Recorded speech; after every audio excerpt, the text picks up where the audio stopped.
अपने प्रतिबिंब को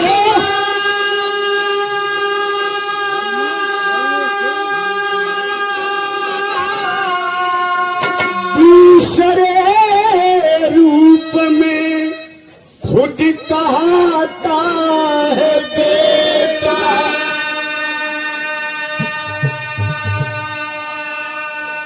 बंद दरवाजा सुरलोक का खोलकर अपना एहसास सबको कराता है बेटा।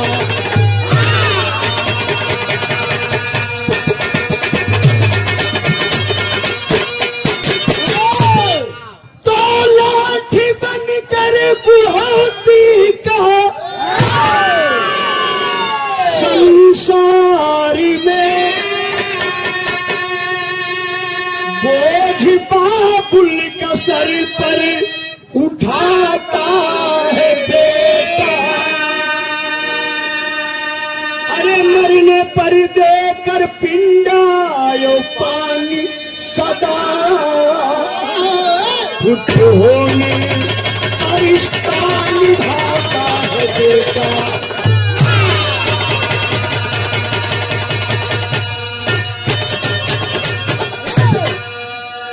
कवानी नगल का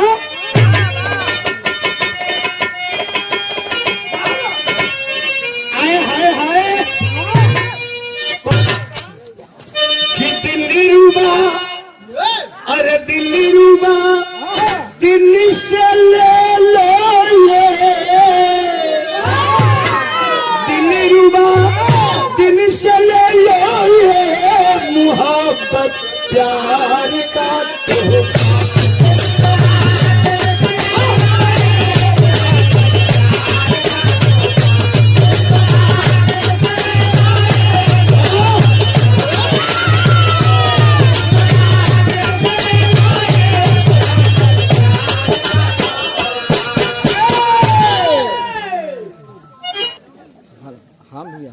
दिल्ली रूबा दिल्ली से ले लो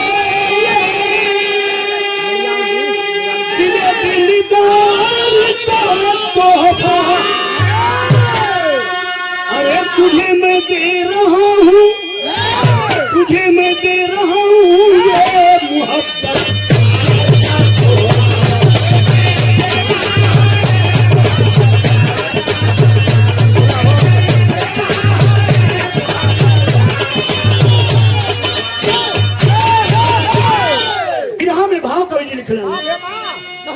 कि कर्जी बेटा के ऊपर, अरे कर्जी बेटा के ऊपर अपने ठोकाने कभी आ सकता।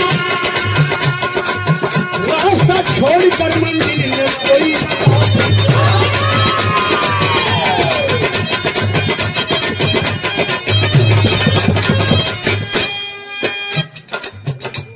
अगस्त मुनि जिनका नाम पुराणों में बड़े आदर के साथ लिखा गया है।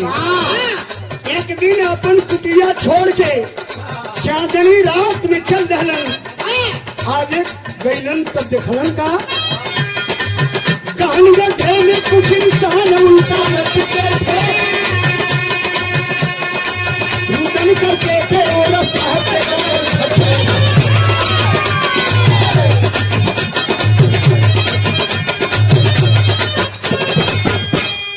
आगे गैलन का बड़ा विशाल गराह दिखलन और में कुछ इंसान सर नीचे करके पैर ऊपर करके त्राहिमाम त्राहिमाम करके रोत है।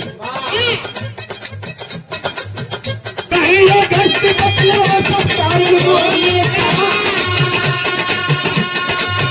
आगे वक्त है कुछ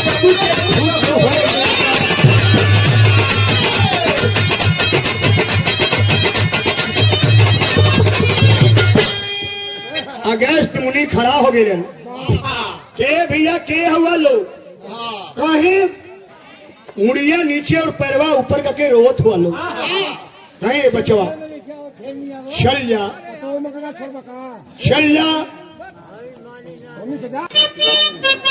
नहीं हर ससुर गया। उन्हें मेरा तो बड़ा तकलीफ बा। मर्द नौकरिया लेके बम्बई गई बा। बम्बई गई तो बम्बई का हवा में बढ़ाव के मस्ती आवत बा। फरस के राजा जी हो राजा जी, आज जिंदगी का सुख जल्दी है। अरे नहीं हरि ससुर सुख को बुलाई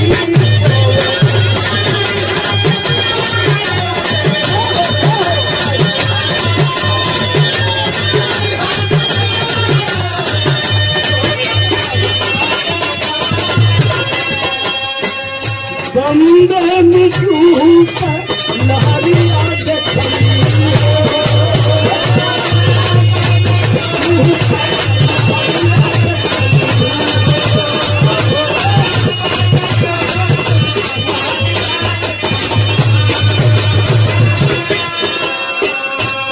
अगस्त मुनि कालन चिचहरा उठावा ऊपर उठते सुना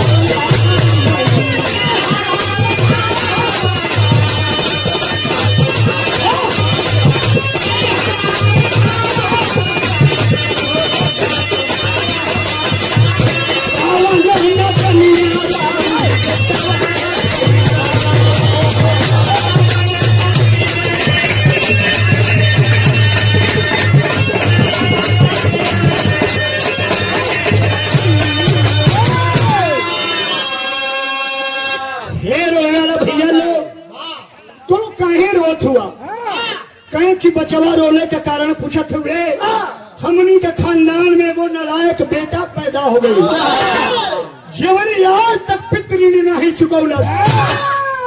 अगस्त मुनि तो कठुआ गई। कहने क्यों लड़का का नाम सुनबा?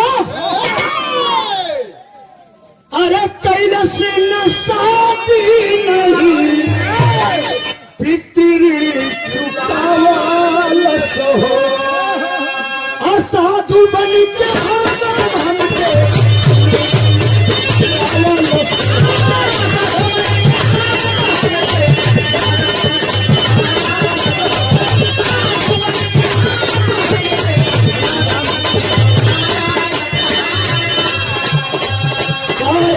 भजनिया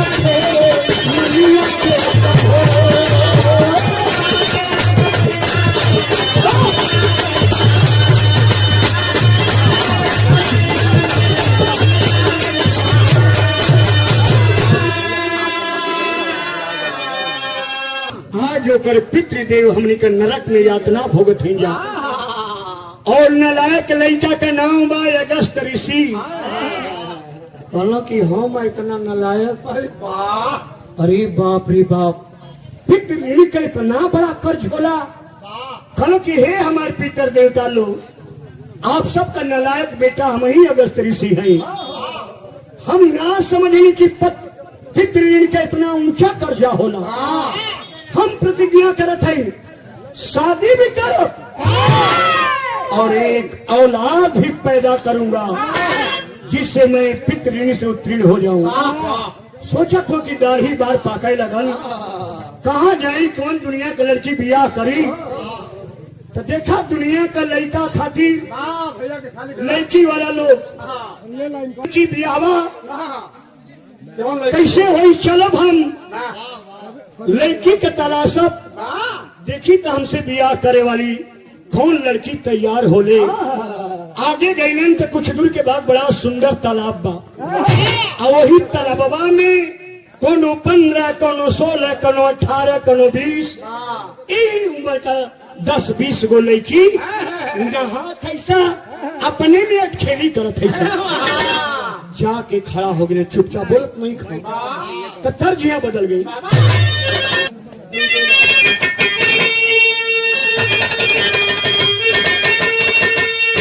कोनो मेरा दुल्हा की बहुत माना थी।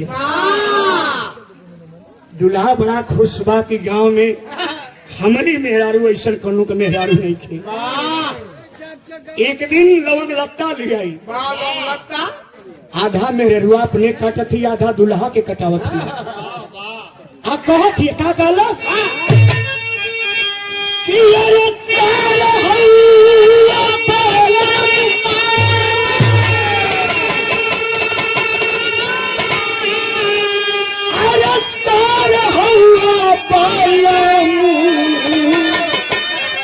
बल्लभवा कतार हुआ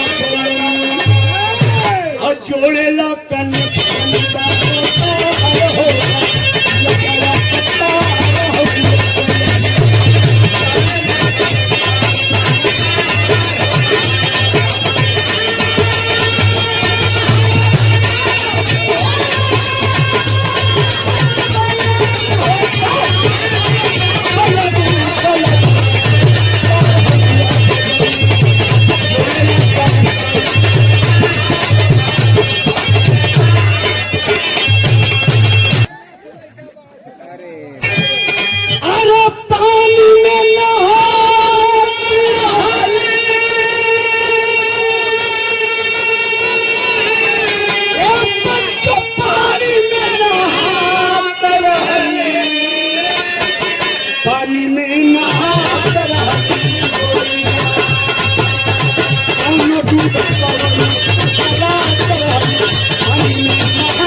से नहाते जाके अगस्त ऋषि वही पोखरा के किनारे खड़ा हुआ। लड़की आपस में बतिया उठे, ए बहिनी एक दिमागवा बुढ़वा कब पगला गई बता, एक सोचे के चाय किया लड़की को नहाते तो चल जा, लेकिन चुपचाप खड़ा बा। कोनो कहते बहनी जाने लू बुढ़ाई में आदमी का दिमाग सनक जाला, कोनो कहे बेचारा रास्ता भूला गई हुई, हाली हाली निकल के साड़ी बदल ली। ए दादा दिमागवा खराब हो गई लेकिन रास्ता भुलाइल हुआ। अगस्त मुनि कल न दिमाग खराब हो न रास्ता भुलाइल है। मेहरुआ लड़किया कल की जना तो की बदमाश कल की एगो सवाल लेके खड़ा ही इतनी जनी हो, हमारी तना उम्र भागे बहन बियाह निखे भाई, देखो काम लोग दा कहले अगस्त मुनि अरे मधुरी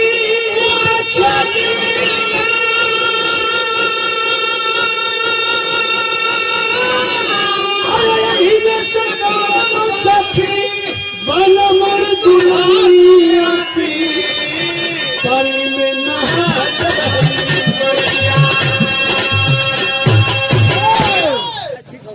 ए भैया कल की हमार बिनती बहेतना जाने हो लोग कोनो जन गया के बियाह कला।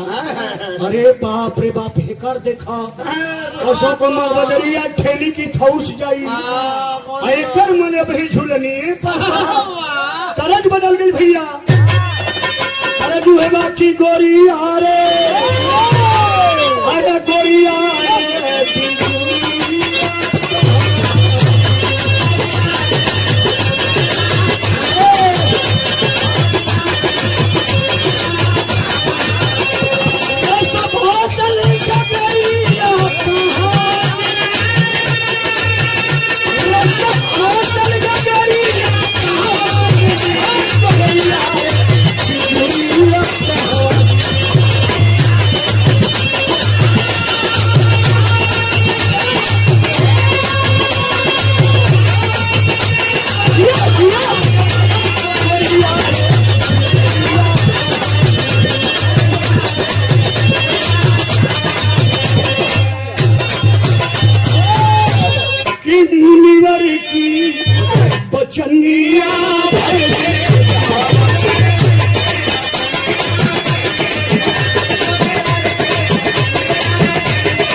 का समैया। का है दादा, अब मरे का समय का कहा तड़ा समय आ गए। आइल बाटे बुढ़ावा के मुँह के किनारा, अब हिले खोजे लगी।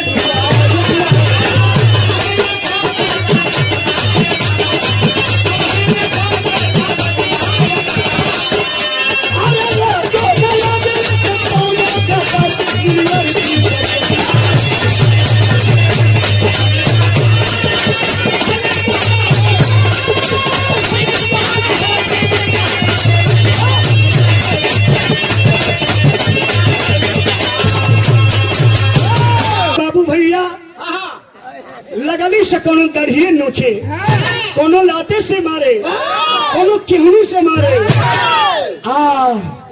आए लगना लगस ऋषि चिल्लाए, कहना से खिकारे ना भी हम ना बिया करबे। इतना मरनी से कि बेहोश हो गई। जब बेहोश हो गई तो कोनो का धया लागल, कहलस की जाए दे रे बिया करबे ना कल्लू से के मुआऊ देबू सा। छोड़ के लम्बा हट गई सा, एने विधा के टेरी में लिखाई।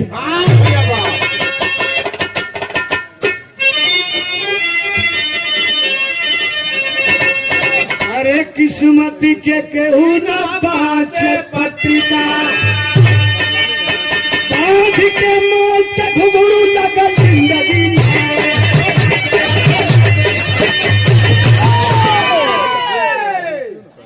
10-20 मिनट के बाद अगस्त मुनि के होश आई, धूल उड़ के खड़ा भइलन। का हो, हम तो प्रस्ताव रखले रही हैं, मत लोग कैले रहलू, मत बिया लोग कैले हो तू, लेकिन इतना मार दहलू लोग कि जना तक कई दिन हमार छाती करके खाली सके तुके लाज नहीं खे लागत। तू हमनी का बाबा का उम्र का बाढ़ है, हमनी से बिया करे कहता तुके लाज नहीं खे। हुक्कार उठे हैं मुनि अगस्त, मैं लहू सत्तू का पीता हूँ, निज मौत को भी बेमौत मारकर निज इच्छा से जीता हूँ। चिन्हलू सुना हमके नाम, हम अगस्त ऋषि हैं। जीवन मौत दुनिया के लोगन के मारे ले, ओहू के मार के अपनी इच्छा से जीला।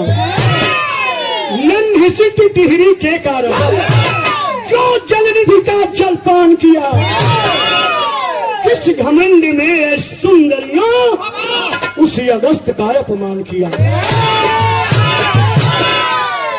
एगो टिटेरी के अंडा के समुद्र का लहर बहा दिले रहल। उ टिटेरिया कलश के हमरे लइकन के बहा ले गई। अबे के हम सुखवा दे, देखो कर हिम्मत। इतना विशाल समुद्र के सुखवावे खातिर हरदे भैया चोंच में कंकड़ ले लेके वही में डाले। अगस्त ऋषि कहला कि एगो टिटहरी का इतना हिम्मत, इतना मेहनत करतिया, सुखाई चाहे ना सुखाई, लेकिन एकर हिम्मत के बधाई बा। ओकर हिम्मत देख के अगस्त ऋषि जोड़ी में पूरा समुद्र के पिघल। कहना कि जे समुद्र के पिघलल कौना घमंड में तोहनी का मरलू सा। मैं देता हूँ अब श्राप तुम्हें। बोली सकी ना ना ना ना, गलती हो गई मुनि जी, हमनी का अनजान में रहुआ के मार दिली है जा। हमनी का कुल जने तैयार बनी, सबसे बिया है कहीं बेर कर ली। कहना कि भाई बरखा जो कृषि सुखानी, जब बिया का मरल तो मारा तलु सो, हम मन निपट गई तो कुल बिया करबू सो। तो हम बिया नहीं अब कर तोनी से ऐसन सजा दे, ऐसन श्राप दे कि जिंदगी में फिर कोनो साधु का अपमान न करबू सो। भैया कहना कि हमार श्राप बा, चेतना तोहनी के सुंदरता बाई कुरूपता में बदल जा, पृथ्वी पर तोहनी का कुंपण निकल जा। उन गोड़ धकेलवत है से हे महामुनि, कैया ले भोगल यही सजा। कहने की जब तक जदकुल भूषण भगवान श्री कृष्ण बरसाने में नहीं आएंगे, तब तक तुम लोग सजा भोगती रहोगी। और जब अपन हाथ का स्पर्श करी है तोहनी के छुई है, तो तोहनी की सुंदरता वापस आ जाएगी। पैर लगा के जब कुबर पर चपिए तो शरीर सीधा हो हाँ, गई। सोच हो जाएगी। वही जगह का नाम कान्य कुब्ज पड़ गई। कालांतर में अपभ्रंश होके उहे आज कन्नौज बा। लेकिन अगस्त तो चल रहलन जात हो कतो का भगवान अब बियाह ना हो तो कैसे हम पितृ ऋण चुकाई। तब तक देखे लगे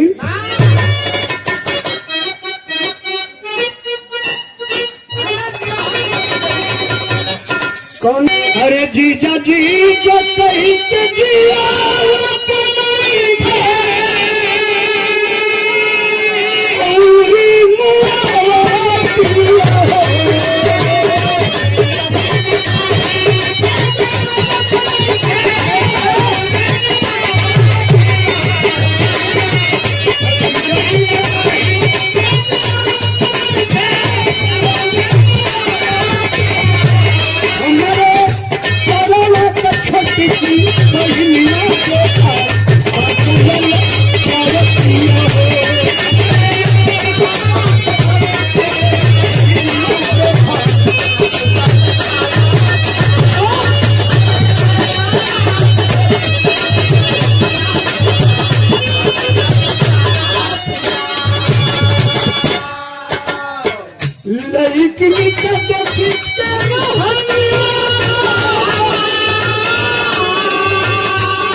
सोचलन की दुनिया में केहू लड़की ना शादी करी तो का हमारे पितर लोग नरके में रहियन तो हमरे तपस्या के धिक्कार बा।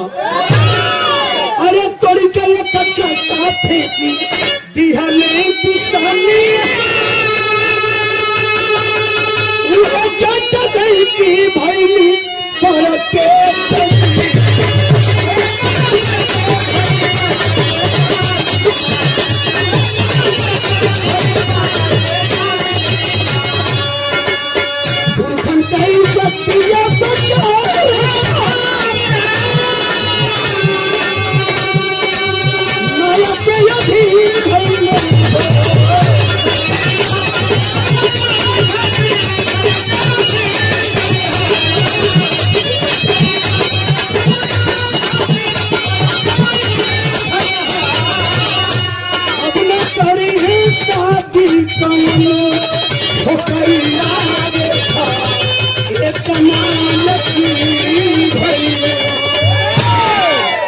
के गौर करी अगस्त ऋषि महेंद्र पर्वत के ऊपर गईलन और कहना कि हमारे तप में इतनी शक्ति है कि मैं खुद लड़की पैदा कर दूंगा। अपनी सिर से वो जटा के तोड़ के पटकलन। अरे क्यों नहीं लड़की हो जाती। वो जटा 12 वर्ष का सुंदर लड़की का रूप हो गई। ओकर नाम रखलन लोपा मुद्रा। वही महेंद्र पर्वत पर एगो राजा भीमसेन नाम का तपस्या करत रहन जेकर कौनो औलाद नहीं थी। हालांकि राजा कायाख मुन के रोत हो लही कन्या रत्न दुनिया का सबसे बेशकीमती कन्या रत्न दी थी। एक पलिया पोसिया लेकिन एगो शर्त बा जहिया शादी करे लायक हुई तहिया हमसे शादी करबा। निसंतान रहन लड़की के पाके खुश भइला लेकिन इस जब सुनल कि हमसे शादी करेगा तो सोचल कि ऐसे तो नीक बांझे रहती। कहना कि रुका ऐसा लकड़ी लगाई कि न अगस्त जी हाँ न एक से शादी करे के पड़ी। कहना कि बड़ा तपस्या का घमंड तो के बा। हई देखा हड्डी का पहाड़ जानत हो कैसन पहाड़ है। इनवल वतापी नाम का 2 गो राक्षस आए दिन ब्राह्मण लोग के न्योता दे के बुलावेलन खाए बदे। आज जब ब्राह्मण लोग पत्तल लेके बैठे नन तो इन वाला राक्षस अपने वातापी भाई के आड़ में ले जाके गर्दन काटेला, ओकरे मांस के टुकड़ा टुकड़ा करेला, अपनी माया से भोजन का रूप देके सबके खियावेला ब्राह्मण लोग के। और जब लोग खा के चले लगेला तो कहेला कि भाई अब बाहर निकल वातापी। वातापी ब्राह्मण लोग का पेट चीर के बाहर आवेला, वही मरल ब्राह्मण लोग का हड्डी का पहाड़ है। चौले दोनों राक्षसन के मार ना देबा तौले लड़की से बियाह न करो। कल की कमन बढ़िया काम सौंप देला, हम अब्बे गैली अब्बे उन्हन के मुआ के एली। अगस्त ऋषि चेलन के संगे चल देलन, उतर जोहते रहलन सब ब्राह्मणन के। अगस्त जाके कहलन कि हम एगो ब्राह्मण खाए खातिर आयल है, तो कलश की तोहार महुआ बना ले है, तू खाए नहीं खाए मुए आयल बड़ा।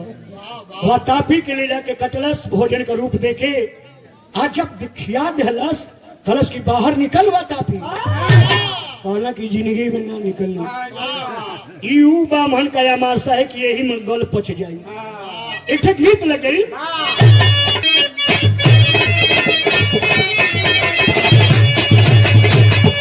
अरे बारी उमर कमर कर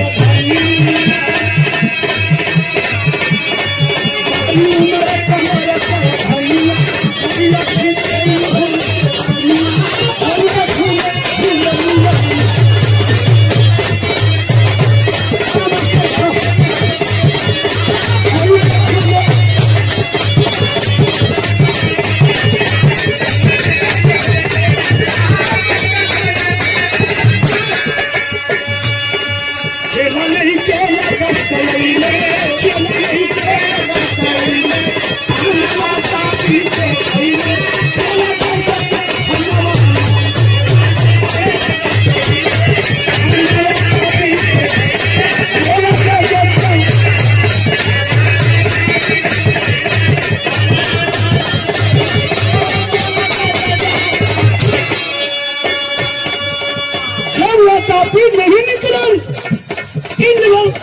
लेके कौन मारे खातिर कन्नी कनल तो भया भया निकलन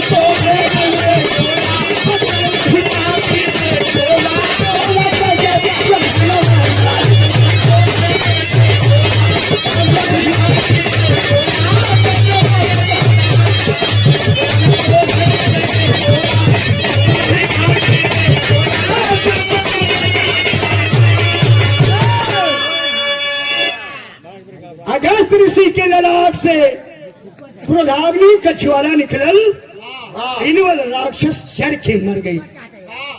जब राजा सुनलन भीमसेन की अरे दोनों राक्षसन के गईलन अस्वाहा कह देहलन। कलश की अगर लड़की से बियाह न कर तब लगा था कि ये हमके भी जरावे में कोई कसर ना छोड़े।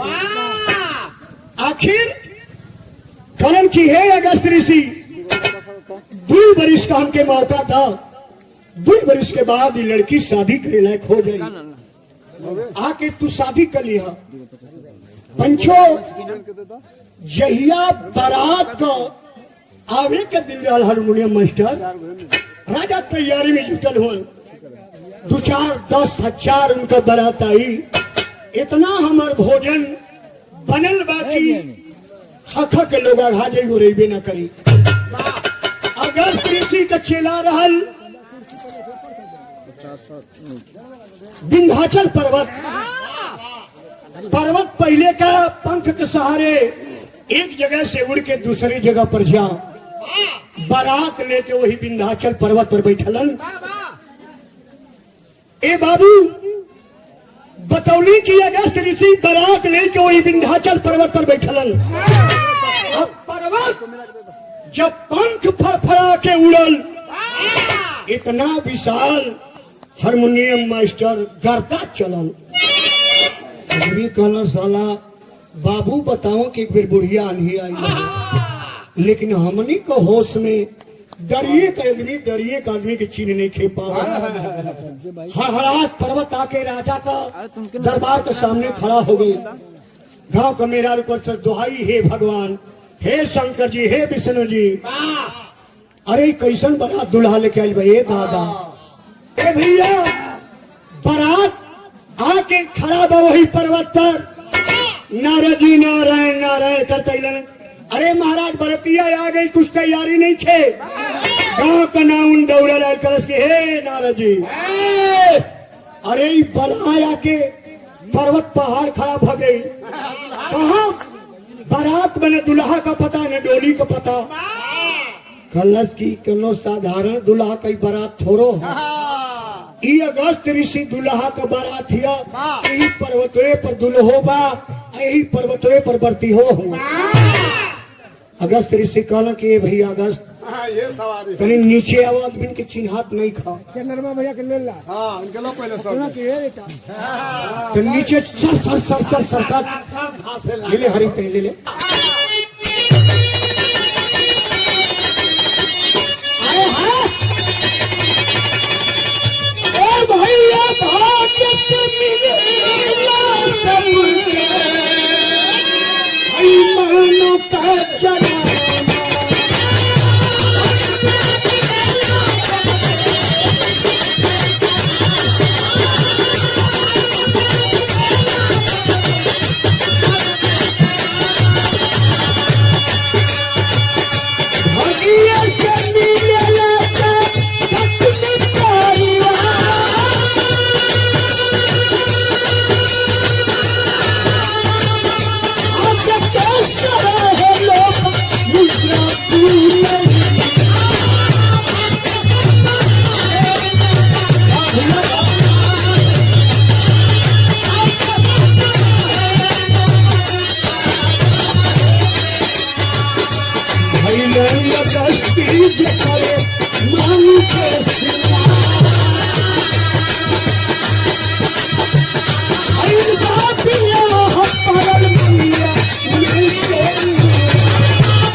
भैया बड़ा सुंदर से बिया भाई।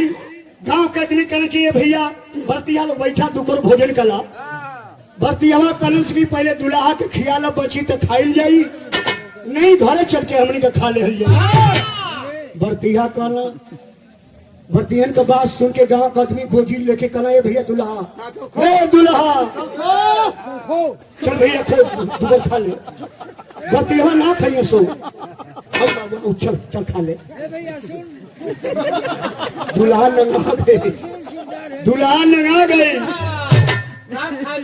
बरतिया करे कि पहले खियाला दुल्हा के, नारा की करे के भैया चित्त करते हो बरतिया तो पहले दुल्हा खियावा ना।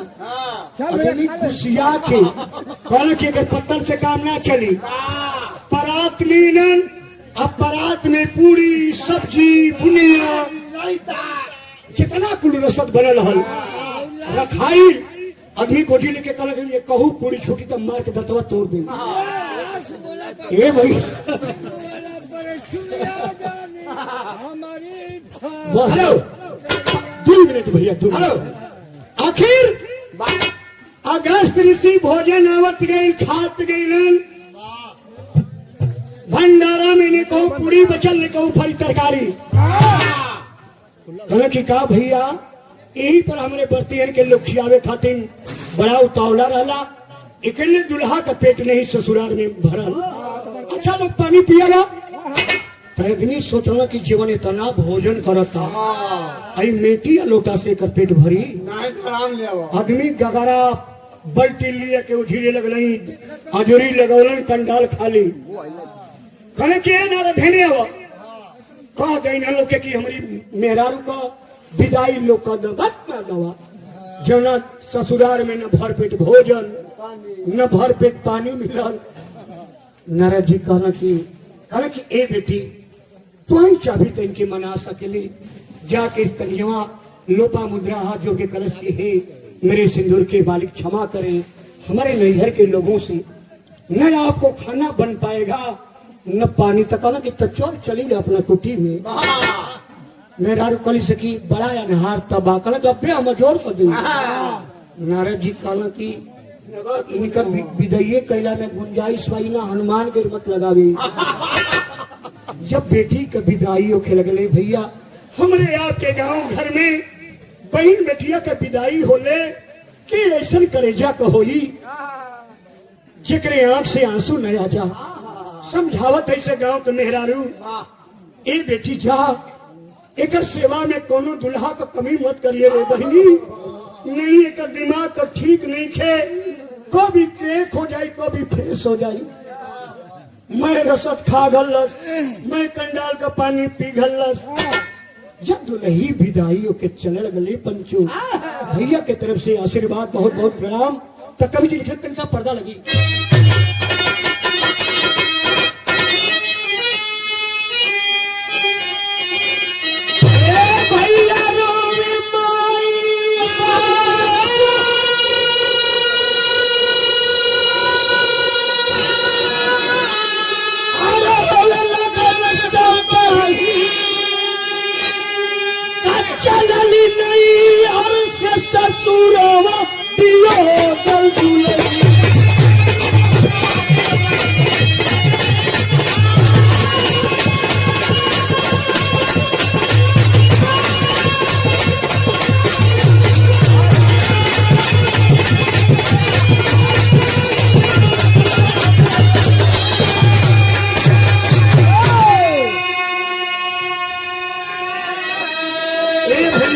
चाचा लोग अगस्त ऋषि शादी ऐसे ना करे कि जिंदगी की मौज ले। वो अपन पितृ ऋण से उद्धार होके खातिर शादी कैले रहलन।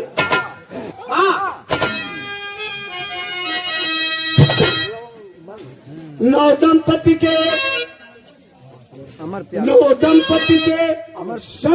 संयोग से पुत्र मनोहर भई।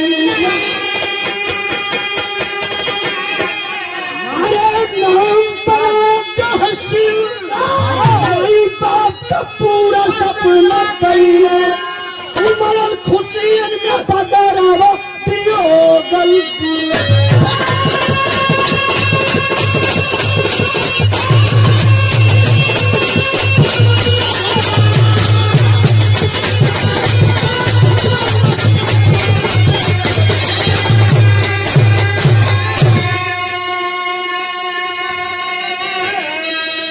भैया बाबू चचा लोग अगस्त ऋषि और लोपा मुद्रा के संयोग से 9 महीना के बाद सुंदर बेटा पैदा भई जेकर नाम दहस्यु रखल गई। पैदा कई के अगस्त बेटा बिना पति के भई।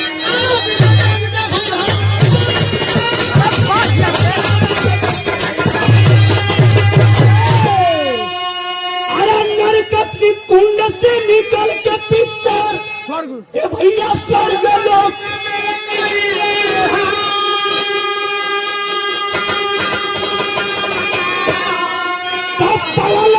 फट के पहुरा गल दुलही।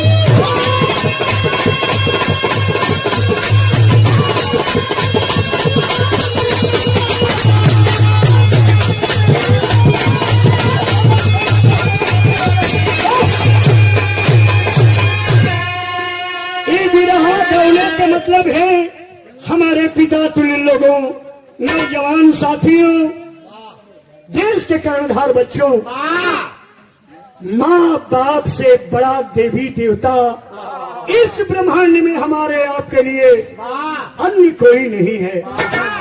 तराजू के किसी पल्ले पर अपनी जन्म देने वाली माँ को बिठा दीजिए, दूसरे तराजू के पल्ले पर समस्त 35 कोटि देवी देवताओं को बिठाइएगा, फिर भी हमारी आपकी माँ का पलड़ा भारी रहेगा।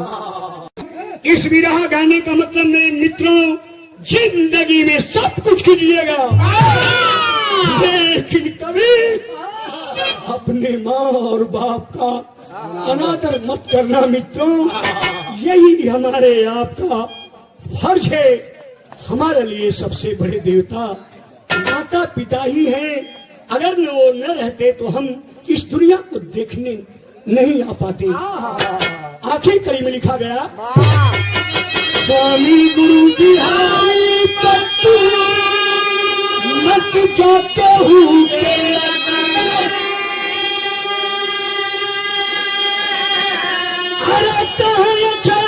स्वर्ग बसल मारी बाबू के पगन